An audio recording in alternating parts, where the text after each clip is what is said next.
மாதிரிலாம் நிறைய கஷ்டப்பட்டுருக்கோம் அவனுக்காண்டி. அவனுக்கு லைஃப்பில் ஒரு நல்ல விஷயம் நடக்கணும், நல்லது நடக்கணும் அப்படின்னா நான் என்ன சொல்லுவேன், அவன் பேசணும். அவன் பேசிட்டான், அதுதான் அவனுக்கு இருக்கிற மிகப்பெரிய விஷயமே, நல்ல விஷயமே அதுதான்.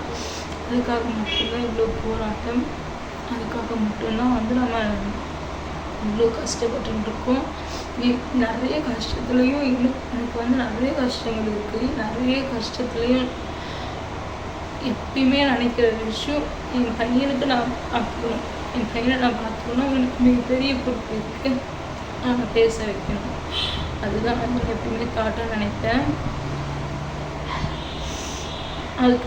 அதுக்கப்புறம் சின்ன பையனை பார்த்துக்கிட்டு அது இருக்கும். அதுக்கப்புறம் அவங்க வீட்டை மாற்றுக்கு விட்டுட்டு போவேன்.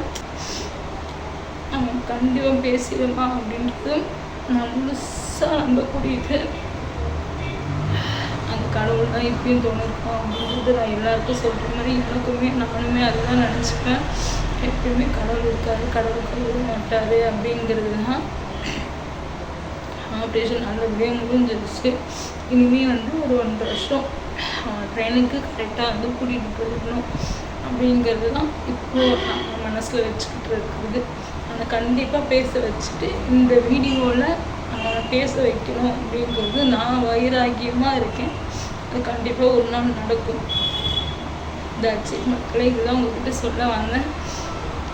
நிறைய நாள் வீடியோக்கள் இனிமேல் ஒரு சில ஹாஸ்பிட்டல் போகிறதோ இல்லை இந்த மாதிரி ஏதாச்சும் ஒரு அப்டேட்ஸோ வீடியோவில் காமிக்கிறேன்.